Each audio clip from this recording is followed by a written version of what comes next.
నేను పోయినాను. ఇప్పుడు మీరు చెప్పండి, ఏ వ్యక్తిగతంగా నేను జగన్ వ్యతిరేకమా? కాదే. అయితే మనకి ఇవన్నీ ఎందుకు నేను చేయాల్సి వస్తుంది?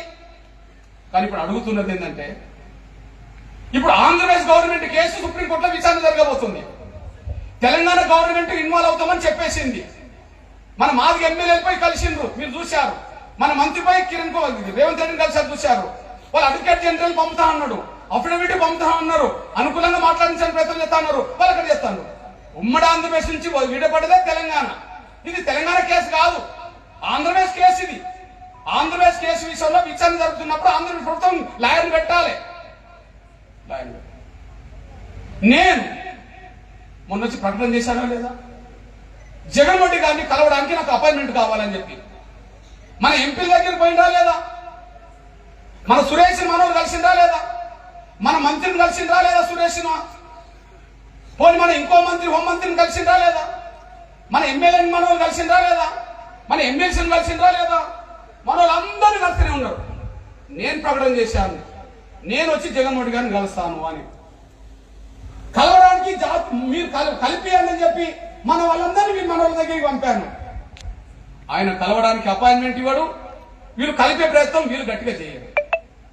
మరి జాతి పక్షాన ఏ గవర్నమెంట్ పెట్టాలి? మరి ఆడ జాతి పక్షాన ఏ గవర్నమెంట్ పెట్టాలా? ఈ గవర్నమెంట్ పెట్టాలా వద్దా? మౌనం ఎందుకున్నారు జగన్ రెడ్డి గారు? ఎవరి పక్షాన్ని ఉండదలుచుకున్నాడు ఆయన?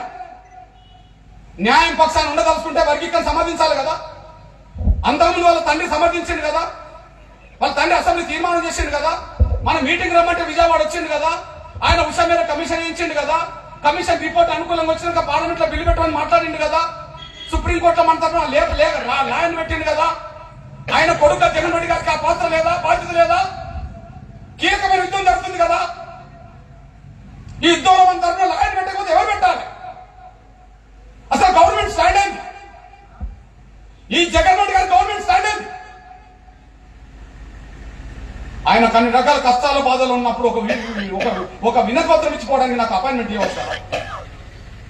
ఏ మాదిగా బిడ్డలు కలవడానికి ఎందుకు మనసు రావట్లే? దేశ ప్రధానమంత్రి మాదిగా మీటింగ్ వస్తాను, దేశ కేంద్ర మంత్రులు వస్తుండ్రు, ఎక్కడ మీటింగ్ పెట్టాలో జాతి వస్తుంది. కానీ ఎందుకు జగన్ రెడ్డి గారు ఒక టైం ఇస్తలేడు? ఎందుకు మౌనంగా ఉంటాను? సుప్రీంకోర్టులో విచారణకు ఎవరు ప్రారంభం, ఎవరు లాయర్ పెట్టాలి? గవర్నమెంట్ స్టాండ్ పాజిటివ్ చెప్పకపోతే అది మనకు నెగిటివ్ గా మార్చే పరిస్థితి ఏంది? జెండాలు మేయడానికి బతకాలమా? జెండాలు మేయడానికి బతకాలా? వాళ్ళు ప్రభుత్వాలు ఎరవడం కోసం మనం తిరగాల? ఇదేనా మన బతుకు? మన్యాయండి అందరి ఏంటంట? ఈయన పోయి ఆయన వచ్చిన, ఆయన పోయి ఈయన వచ్చిన, మనకు వచ్చేది ఏంటంట? ఏబీసీడు వస్తే 100 తరాలకు భవిష్యత్తు వస్తుంది, అంతకంటే ఏం రాదు. వర్గీకరణ జరిగితే 100 తరాలకు భవిష్యత్తు వస్తుంది, అంతకంటే వేరే ఏం రాదు. దీని గురించి ఆలోచిద్దాం ఆంధ్రప్రదేశ్. నేను మళ్ళీ చెప్తున్నా, నేను మీ బిడ్డ జగన్మోహన్ గారితో సహా, వాళ్ళ తండ్రితో సహా నాకు ఎమ్మెల్సీ ఇచ్చి మంత్రి చేస్తా ఉన్నాడు రాజశేఖర్ రెడ్డి గారు. వరంగల్ ఎంపీ టికెట్ ఇస్తా అన్నాడు రాజశేఖర్ రెడ్డి గారు. వద్దనుకున్నాం, నా జాతి భవిష్యత్తుకు లక్ష్యం ముఖ్యం, పక్కదారి పట్టొద్దు అని చెప్పి. చంద్రబాబు నాయుడు గారు ఎంపీలు రాజ్యసభలు ఇచ్చిండు, వద్దనుకున్నాం. ఒకరోజు వర్గీకరణ విషయంలో మాట్లాడడానికి జగన్మోహన్ రెడ్డి గారి దగ్గరికి లోటస్ ఫండ్ వెళ్తే నీకు రాజ్యసభ ఇస్తా అన్నాను, రాజ్యసభలు అన్నాడు. వద్దనుకున్నాం, అడగమానండి, కాదని చెప్పానండి. పదవుల కోసం కాదు, జాతి భవిష్యత్తు కోసం జరుగుతున్న యుద్ధం. పదవుల కోసం కాదు, జాతి భవిష్యత్తు కోసం జరుగుతున్న యుద్ధం. ఈ యుద్ధంలో చివరి మెట్టు మీద ఉన్నాం. ఈ చివరి మెట్టు మీద ఉన్నప్పుడు ఆంధ్రప్రదేశ్ ప్రభుత్వం కీలకమైన పాత్ర పోషించాలా? మరి కీలకమైన పాత్ర పోషించి మనకు అండదండలు అందించకపోతే ఎందుకు ఉడిగం చేయాలి? వాళ్ళకు పదవుల మీద ప్రేమ ఉన్నోళ్ళు పదవుల చుట్టూ తిరిగేటోళ్ళు వాళ్ళ చుట్టూ తిరుగుతారా? జాతి భవిష్యత్తు గురించి ఆలోచించేటోళ్ళు వాళ్ళ చుట్టూ మనం ఎందుకు తిరగాలి? పదవుల చుట్టూ తిరిగేటోళ్ళు పదవుల కోసం తిరిగేటోళ్ళు వాళ్ళ గురించి ఆలోచించుకుంటారు. మరి జాతి భవిష్యత్తు గురించి ఆలోచించేటోళ్ళు వాళ్ళ చుట్టూ మనం ఎందుకు తిరగాలి? వాళ్ళ దగ్గర లేదు మన భవిష్యత్తు. వర్గీకరణ సాధించడం మీద ఆధారపడున్నారు. కాబట్టి వర్గీకరణ జరుగుతున్న కీలకమైన మీద మీ అన్నగా చెప్తున్నాను. జగన్మోహన్ గారు టైం ఇచ్చింది అనుకోండి, నేను కలుస్తాను. విజ్ఞప్తి స్పందించి వర్గీకరణకు లాయర్ పెట్టింది అనుకోండి, అభినందిస్తాను. మనకు వర్గీకరణకు సహకరించింది అనుకోండి, ఆయన కండగా నిలబడతాను. తప్పేది? టైం ఇస్తే మాట్లాడతా.